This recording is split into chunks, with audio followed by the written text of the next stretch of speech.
Hi, I am Movie Man. I'm an octopus who reviews movies, and today's review is going to be on. Does not require defense.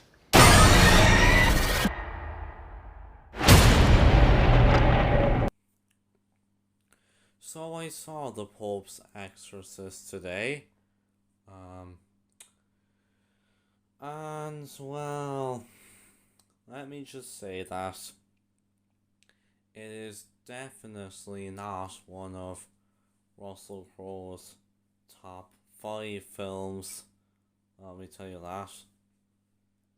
In fact, that video, which is actually done pretty well in terms of views, it's like my 15th most viewed video now. It's a little outdated now already because last night I actually watched Cinderella Man, and I actually thought that Cinderella Man was really good. So on my list of Russell Crowe's films, I would probably put it number 4, I'd say. Um, but let me tell you, The Pope's Exorcist is definitely going down the bottom of the list.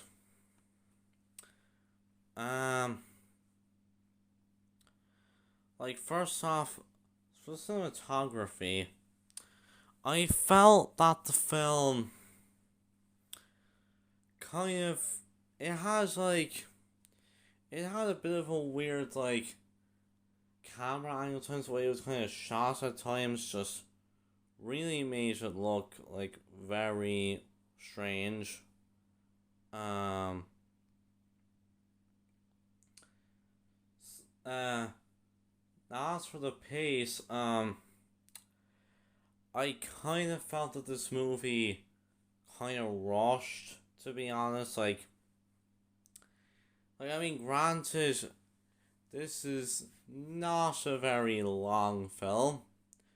It's 1 hour and 43 minutes long, so yeah, I guess I wasn't really expecting a very long film out of this one, but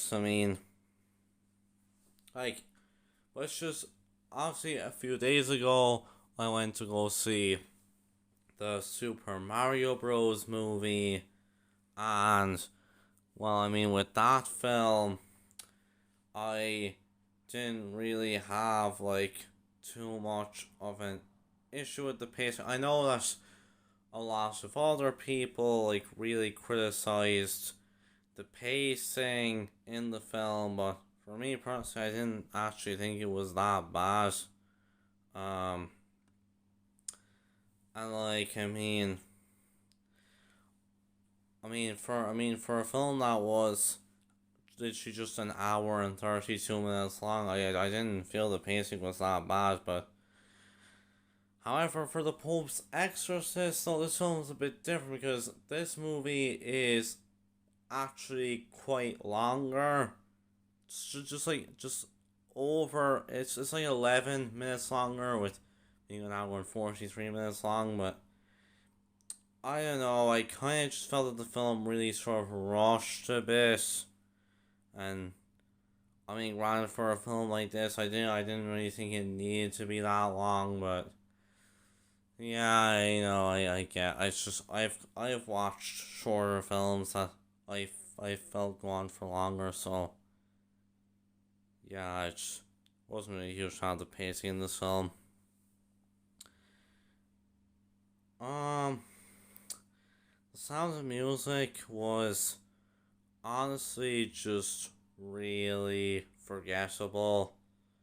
The film just had a very basic soundtrack and just not very memorable, to be fair. Um, the editing in this film, oh my god, like I mean, when I saw the trailer for this film, I felt right, so I knew right away that the editing in this film was gonna be something that I was gonna have a huge issue with because oh my god, the editing in this film is not very good.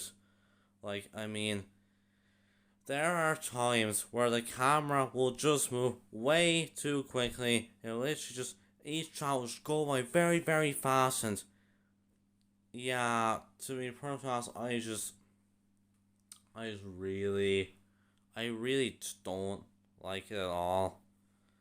Um, as the characters.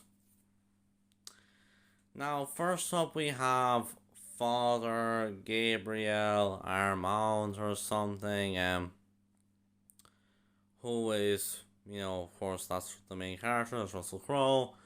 And to be perfectly honest, like, I did not like him very much as a protagonist. Like, I mean, like, I know he was a real person in real life. He was an actual exorcist for the Vatican. He served as the chief exorcist of the Vatican from 1986 up until his death in 2016.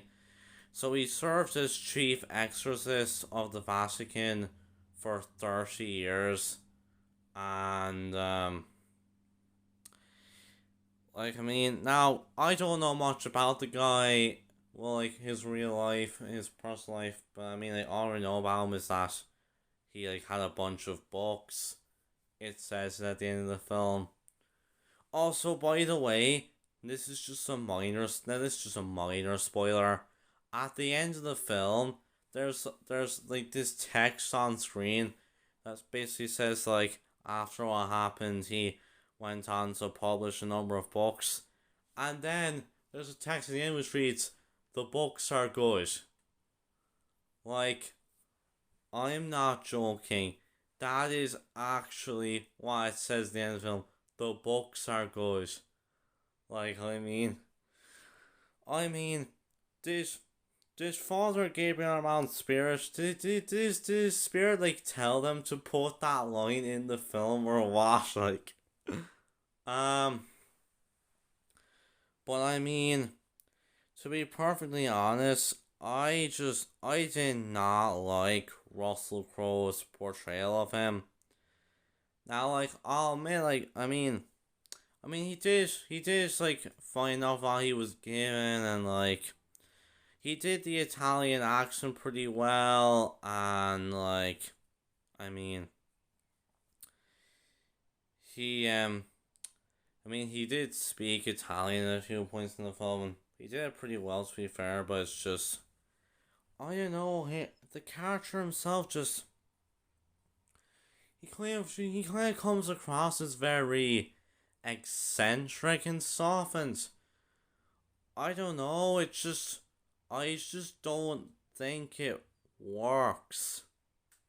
Um,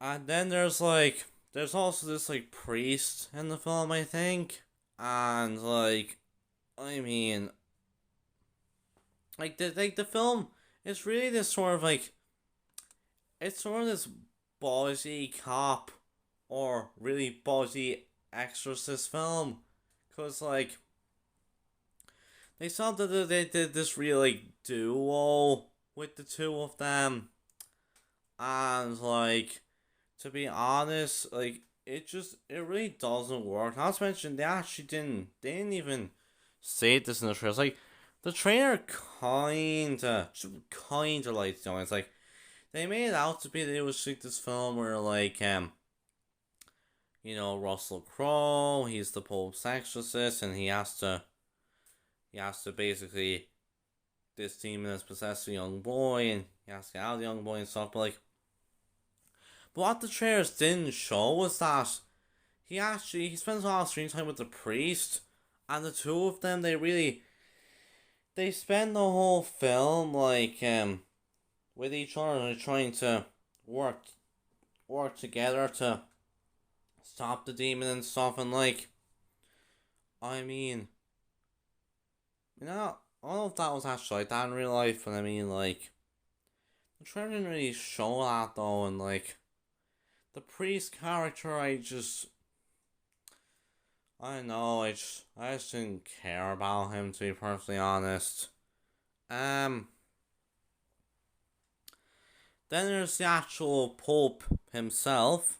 Um, and like, but what's interesting is that despite him being in the title, the Pope's exorcist, he actually doesn't appear all that much in the film. Like, I mean, like, he actually only has like a few scenes in the film, I think. I mean, like, there's one scene where, like, this again, just minor spoiler, where like he finds out that like there's like a really like dangerous, demon that they're dealing with, and like it causes him to like actually like faint and stuff because he's just so shocked by it, and then after that he kind of just spends the rest of the film like on a hospital bed, and like it's just stupid. It's well, like, yeah, he doesn't get that much screen time in the film, and so I shouldn't care about how much, to be honest. Yeah, it was very stupid, alright. Um, and there was also this family of the mother and her two children, like her daughter and her son, and her son gets possessed and stuff, and like I just didn't care about them at all. Like, I didn't really care about any of the characters in the film. I didn't care about, what was gonna happen to them and stuff. Like, I just didn't care. I just flat out did not care. Oh, and then there's the actual demon itself, who was possessed the young boy, and the demon is voiced by Ralph Ineson. It's Ralph Ineson who does the demon's voice, and Ralph Ineson, I've seen him in a few things, and yeah, he's known for his deep voice. Living in relation to God in that way, as they did, and trying to find that kind of place where everything is related to your relationship with God, was a strange place to take your mind to, in a way. So that everything that happens to you is to do with you, the way that you relate to your God was kind of an intense place to get to, really, right, and very unlike modern, the way I lead my normal life.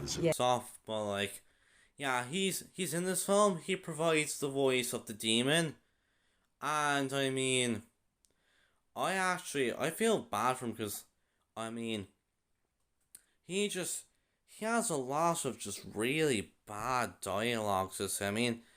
This whole demon's dialogue it's all a bunch of swearing. It's like I'm not joking. There is actually a line in this film where I know he says something like, "I will fuck you, Pope," or something, and it just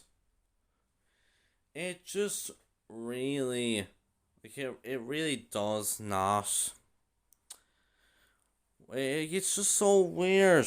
He's given some honestly really it's really bad. He spends whole movie just swearing and stuff and saying all these really bad words and stuff, and I get that he's a demon, but he can say disturbing things, but I don't feel disturbed by anything he says. It's all just a bunch of swearing. It's kind of like the movie's kind of going oh, he's swearing, and that's so cool. Yeah, because, he's saying a bunch of bad words he shouldn't be saying. Oh, yeah, so cool. And, it doesn't work, honestly. It's just really stupid. And not to mention, there was actually some points in this film where I did not find this film scary. No, this film is not scary. I'm sorry, it's just not. Like, I did not feel scared once throughout this film. Not once was I ever feeling scared. If anything, I was actually a few points in this film where I actually laughed. Like, I'm not joking. There were some scenes in this film where I couldn't help. I actually kind of laughed a tiny bit. Because I just couldn't take anything seriously. Like, yeah. Another thing. I mean, that's another thing as well. Like, the dialogue in this film is just so bad. Like, I mean, not only is Ralph Ineson given some terrible dialogue to work with, but so is Russell Crowe. I mean, Jesus, I'm sorry, but the dialogue for his character is just so bad. Like, I mean, he just says a bunch of things throughout the movie, and I'm just sat there thinking to myself, would the real father, Gabriel Amount, ever, like, would he ever, like, say something like that in real life? I mean, again, I don't know much about the real exorcist, so I don't know was he actually like that in real life, but I mean, like, I don't really get that impression, because, like, I mean, Jesus, the dialogue he was given was really bad, and, like,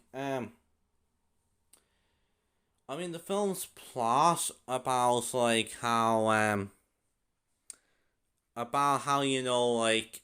it's based on a true story about, like, an exorcist, like, a real life exorcist, like, how to exorcise a demon and stuff, and, like, I mean, something like that can work. Like, for example, The Conjuring. Like, The Conjuring, that was another, like, demon possession film. That was also based on a true story, and that actually worked. That was a good movie. That actually worked. But with this movie, however, it did not work. It was really just brought down by, like, some honestly really bad visual effects, some very bad editing, and, like, some bad dialogue, and just characters I didn't care about. The narrative structure wasn't. I mean, like, it was I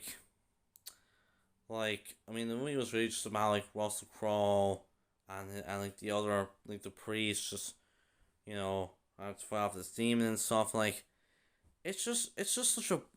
Not only do I laugh, but at some point during this movie, I actually felt bored. Like, I'm not joking. There was actually one point during this film where, for a good few minutes, I literally just zoned out of the movie. Like, I mean, I was just sat there just thinking about other things, and then eventually I was just deep in thought, and I just remembered, oh, that's right, I have to watch this film, and yeah, and, like, yeah, so it failed to keep me engaged. But yeah, so overall, The Pope's Exorcist is honestly just a really bad film.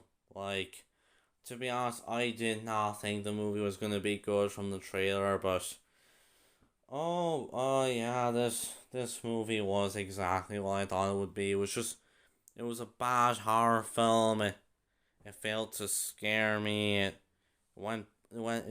rushed way too quickly. Like, it had a forgettable soundtrack, some really bad editing, bad visual effects, bad dialogue, characters I didn't care about, and ultimately it just did not work. So yeah, this film, it did not work for me. Obviously this film does not come out until this Friday in America, April 14th, and if you ask me, for my American viewers, I would not recommend this film. In my opinion, next weekend, just skip this movie. Watch Renfields instead. I mean, Renfields is looking like a much better film, to be fair. And it's already gotten some great reviews. Not that Rotten Tomatoes matters or anything, but yeah, so anyways, The Pope's Exorcist, bad film. Do not like it. I would not list this as one of Russell Crowe's best. So, yeah, Russell Crowe has had one miss this year. And I have a feeling that later on this year he might have another miss. But anyways, so with that, I am going to give The Pope's Exorcist a 3 out of 10. So with that, I'll see you guys next time, and bye.